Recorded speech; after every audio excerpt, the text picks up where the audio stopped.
r/askreddit. What is something unrealistic that you often see in movies that annoys the hell out of you? The beatings people take, and how quickly they get up from devastating blows. Or when someone is knocked unconscious, and remains so for hours to days, and is totally fine. If you are straight knocked the F out for an hour, and then wake up, you aren't just gonna shake the cobwebs out, and get back to taking down an entire mob family. You are ducked up.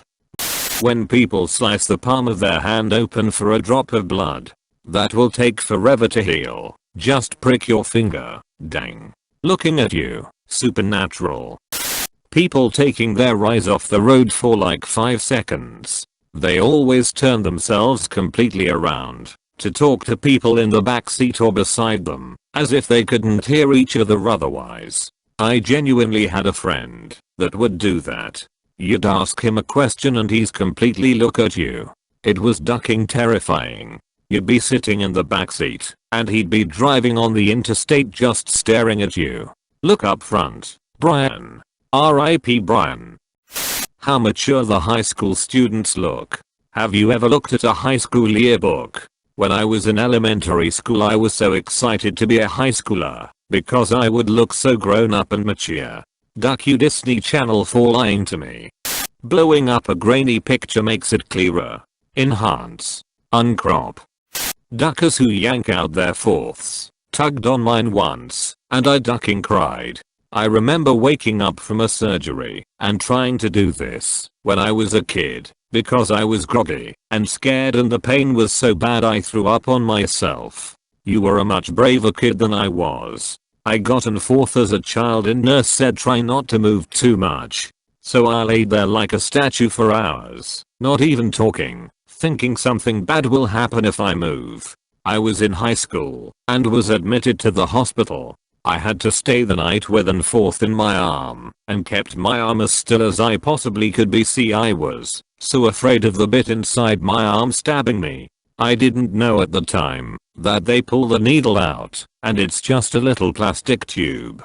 Thank you for saying this, BC. I'm 25 and have been terrified of getting an fourth for this exact reason, but now I feel much better.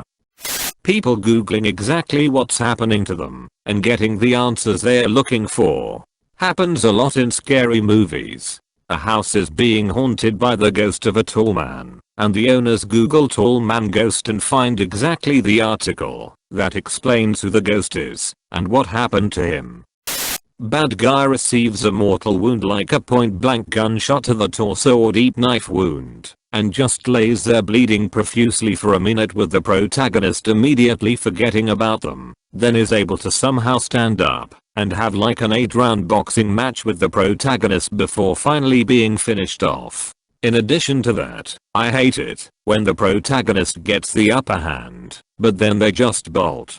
Like the girl manages to hit the serial killer on the head with a crowbar. Then she drops the crowbar and runs away, only for the serial killer to get up and chase after her. If I was in that situation and I managed to knock out the bad guy, I wouldn't stop hitting him until he is most definitely dead. No cleanup after sex. Or before. Or after a raunchy night of sex. Wake up dressed in either underwear or pajamas/night shirt and with perfect makeup. Women wearing bras during sex. Or if no bra, she has to wrap a bedsheet around herself. Or leave the bedroom carrying her clothes. Like, he just saw you naked. Seeing you get dressed is the opposite of what you just did. You don't have to hide it. Do some camera cuts. Don't film the broad walking with a bedsheet on. The fight or flight response doesn't seem to exist in horror movies. If I come across a friend's dead body in the woods, my first instinct isn't to investigate the scene. I'm getting the fuck out of there and calling the police. Edit. In the context that the presence of a killer is there, I kinda wanna add something to this. One thing I hear is when they see the monster/killer/thing, people say why don't they just run? When you see something like that, you have no idea what to do in that situation. Or this might just be me, and I'm the idiot in the horror movie that dies first. Why I say this is because about a year ago I was walking up from my barn at night, live on small hobby farm, and in between the barn and my house there is a field. It's about 50 feet from gate to gate. I was about 10 feet from the first gate when I heard a heavy thump. I stopped and I could feel my skin go white. About 2 more thumps later I saw an eye, not 2, just 1 eye reflecting from my crappy headlamp. I was trying to figure out if I should turn my back to it and run back to the barn or up to the house. After a few seconds I realized it was my horse. My mom apparently let the horses in the between field to eat some grass. Also his head turned to the side, which is why I could only see 1 eye. I probably had a solid 5 seconds eye cold ran but didn't. So being scared stiff is a real thing. It makes sense in a evolutionary way, as many predators sense movement instead of colors. I mean, we weren't always the one that were hunting, but hunted. Never saying goodbye, or equivalent, when finishing a phone call, they just hang up. Also, making plans with someone without specifying the time and or place. Him, can I take you out for dinner tonight? Her, sure, pick me up a date. Him, a date. I really should have asked for her number, or her address, or name, or I'll see you Thursday. Okay. How it takes less than a week to develop a vaccine for a global pandemic, and by a brilliant scientist who was kicked out of their institution for being too radical. And it's one scientist who comes up with the final solution, that they of course inject themselves with it first, and have their results instantly. That's not how science works. And that's definitely not what testing a vaccine looks like. Test 317B pushes down plunger. Well, it didn't immediately kill me. Ship it out. Women shipwrecked wearing sleeveless tops and not having underarm hair. Apocalypse movies too. Smooth pits all around. We need food, water, medicine, and razors or else we'll never make it. Heroes never reloading their weapons. Or when they do, and they just drop the magazine and go. Those things aren't cheap. If you're an 80s action movie star, you just throw guns down after they run out of ammo and take up the ones from the bad guys you just took down, and they are magically full instead.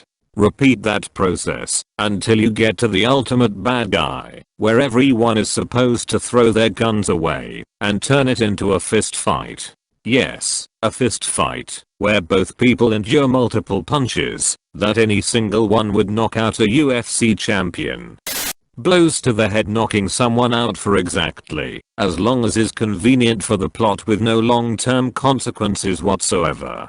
Even otherwise realistic shows and movies are guilty of this. In reality, an blow to the head strong enough to knock you out is likely to cause brain damage or even death. Another variant is the perfect amnesia. You don't know who you are or what happened, but otherwise you are just fine. I worked with a guy who did some low-level MMA in the past, and he got KO'd one time in the ring, and said he's never been so disoriented, or in so much pain, as when he came to. He gets mad about like what you just said in movies and stuff. Apparently it ducked with him enough that he quit fighting. There's a guy named Michael Bisping in the UFC who once was on the receiving end of one of the biggest blast your brain into orbit knockout punches of all time, and after the fight he was in a daze, until he woke up in the locker room an hour or two later, with his head throbbing, wondering where he was, and who these people with him were. So he asked one of the guys, who was his lifelong friend, what was going on, and the dude told him the fight had ended. And he started arguing with him like, what are you talking about? The fight isn't for another 4 months. How did I get here from my parents' house? And every 5 minutes his brain would rewind, and he'd have the same conversation. He wasn't actually present until he got in the ambulance to go to the hospital.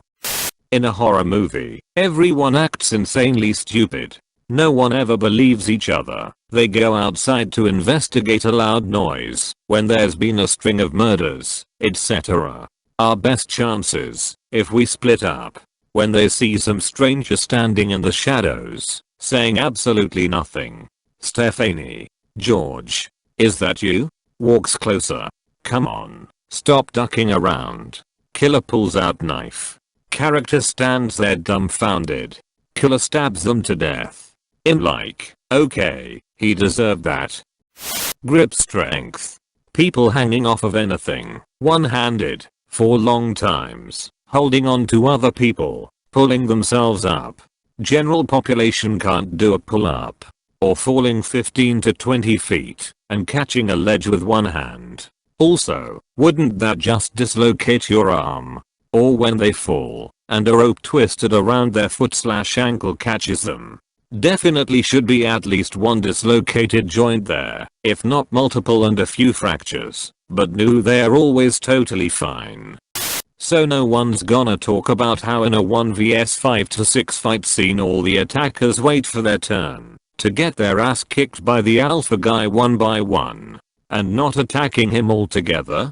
Why they don't 2 or 3-man him is ridiculous, but a whole crowd can't actually fight realistically in close quarters. They'll just get in each other's way, worse off with weapons. Granted, they could just rush and dogpile the target, which should be the preferred tactic if you have overwhelming numbers on your side. Looking at you, hype man. Thanks for watching. Please support my channel by liking and subscribing.